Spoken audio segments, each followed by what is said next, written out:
Então, ele está tomando Freud por essa via, dessa coisa perdida, isso que falta, né? E também o inconsciente estruturado como uma linguagem. Então, para entender nosso texto, então, para seguir no estudo lacaniano, né, que um retorno a Freud, precisamos nos guiar para a noção de inconsciente. A noção de inconsciente, ela está atrelada ao conceito de pulsão. Então, pulsão e inconsciente são conceitos que vão precisar trabalhar aqui. Beleza. Nessa seguida, não é simplesmente seguir a noção de inconsciente, mas o inconsciente de uma forma específica.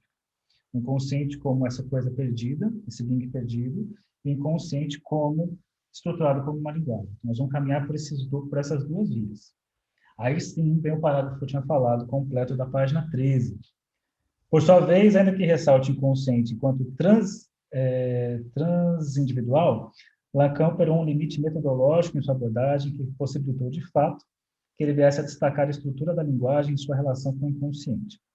Como ele mesmo afirma no seminário sobre a ética da psicanálise, o processo simbólico é inoperante no mundo animal, e na medida em que as coisas do mundo humano pertencem a um universo estruturado em palavras, isso implica que tenhamos primeiro um conhecimento completo, estrito do que o processo simbólico quer dizer. Vamos lá, segurem o sono, a fome e a sede, e façam o seguinte, ó, deixa só. Nessa parte aqui, eu sugiro vocês darem uma olhada, uma coisa que ele fala aqui, ó. Ó, pega esse o parágrafo que eu acabei de ler, junta com o de baixo, isso está dando aqui. Não, é esse mesmo, isso que eu acabei de ler. Se você pegar nos escritos, lá na parte a posição do inconsciente, na página 854, ele traz uma coisa para pensar nisso. Ele diz aqui, ó, ele está falando das duas situações básicas, né? As duas operações básicas, alienação e separação. Ele vai construindo isso. Só que nesse ponto do texto, ele está falando da alienação. E nesse ponto, ele está dizendo uma coisa bem interessante na 854, que é o 1, 2... Ó, vou pegar aqui o segundo parágrafo desse livro, eu vou escrever com vocês. Está falando das duas operações, depois eu posso voltar um pouco nesse texto que ele falou antes, mas ele diz aqui, ó, a primeira, a alienação, é própria do sujeito.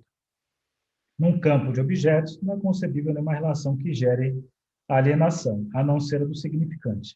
O que ele está dizendo aí? O significante, quando a gente chega no mundo, a gente recebe um banho de linguagem.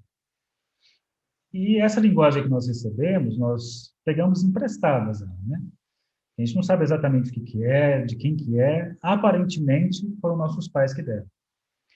Só que se você perguntar para os seus pais se a linguagem vem deles, eles vão dizer que não, eu também recebi isso um dia. Né? Que isso veio de uma outra pessoa, que veio de um outro, de um outro. Que de forma muito simples, seria pensar que eu posso entender que a palavra tem dois níveis. Um nível do conceito, aquilo que eu entendi daquela palavra. E quando eu entendo uma palavra, significa que dentro do contexto das minhas experiências, nomeações, ela significa aquilo. Então, eu posso falar uma palavra para vocês, e você pode, se eu falar assim para vocês, já tocou o sininho de vocês hoje? Vocês já tocaram? Depois de tomar um banho, sentar na cama e tocar um sininho? Algumas pessoas podem entender por um viés mais pornográfico. Eu posso dizer que tem um sininho aqui. Eu falei do sininho porque, por acaso, eu vi aqui. Então, obviamente, vai depender do contexto que você recebe isso, beleza? Só que quando você recebe isso, eu falo sino, sininho, veio a palavra. Rafaela não se aguentou. Pega a palavra e você recebe essa palavra, você encaixa ela na sua articulação significante, mas o que significou, né, para o outro ao dizer aquilo, você não sabe, está perdido, né? O sentido da palavra está no outro. Você recebe a palavra e encaixa lá no seu sentido, mas o que o outro quis dizer, você não sabe. Porque a intenção foi do outro. E se por acaso você perguntar para o outro o que você quis dizer, ele vai dizer lá, dentro dos arranjos que ele usa, mas talvez sem saber o significado que tem por trás dessa palavra que ele usou quando ele escutou pela primeira vez. Quantas vezes você já não usou palavras erradas assim? Você está falando uma coisa achando que é outra.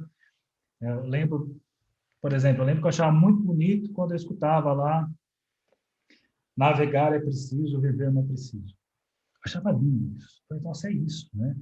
Eu preciso navegar, mas eu prefiro morrer até posso, mas não posso não navegar. Eu pensava com a música, sem a música, eu morro, mas sem a música não fica. Toda aquela coisa feridenta. E aí lembro de uma aula que teve na época do mestrado, de um francês lá falando, porque, como lá, não sei o que lá, o cara explicando, porque navegar é preciso, porque tem instrumentos de precisão, e viver não tem precisão nenhuma. Eu fiquei tão bruxado, falei, nossa, cara, ele acabou com a poética do negócio que eu pensava, né?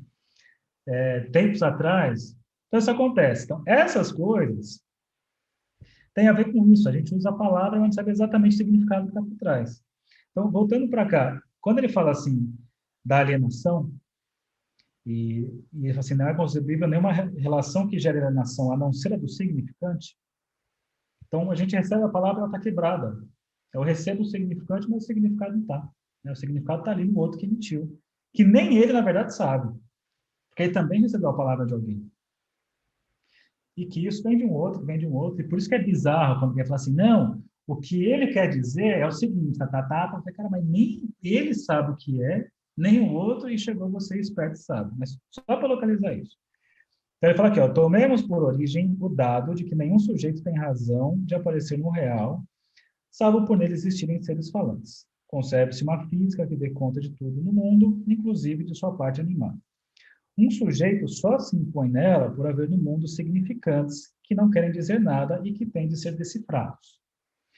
Conferir essa prioridade ao significante em relação ao sujeito, olha só isso aqui, né? Prioridade ao significante em relação ao sujeito é para nós levar em conta a experiência que Freud nos descortinou.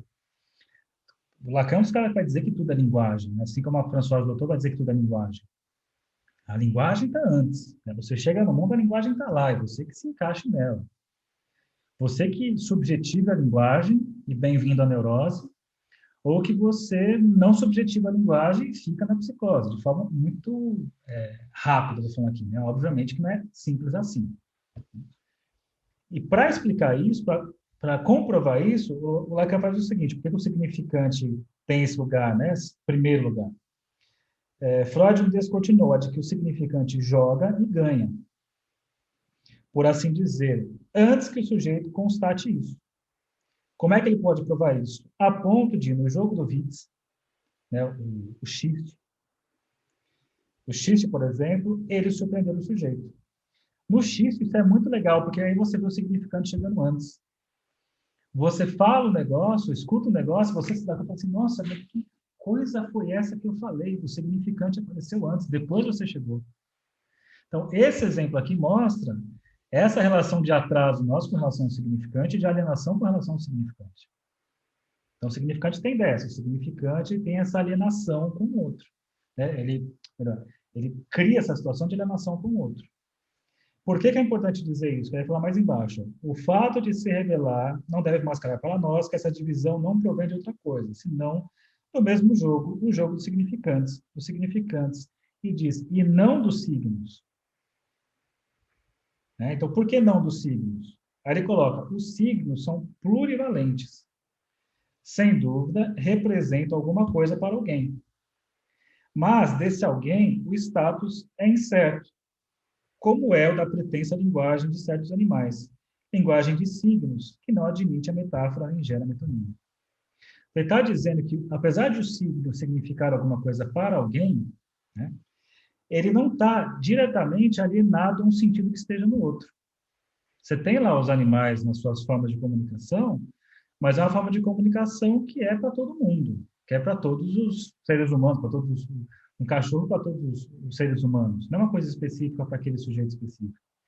Por que é legal pensar nisso? Quando você pega os textos do Freud sobre linguagem, psicopatologia da vida cotidiana, por exemplo, ele vai mostrar que os fenômenos, os tropeços, acontecem porque tem ali endereçamento para uma pessoa específica. Até quem está no grupo do Freud, uma das perguntas que foi feita, acho que foi essa, assim, se tem alguma relação, os tropeços da linguagem, para quem você está endereçando aquilo. Tem. Né? Isso por quê? Porque tem essa questão do significante nessa relação alienada com o outro. Coisa que no signo não acontece isso. É uma comunicação que independe dessa alienação específica para algum outro. Mais ou menos isso. Então, isso que está aqui, aí vou voltar para o Coutinho Jorge para entrar no capítulo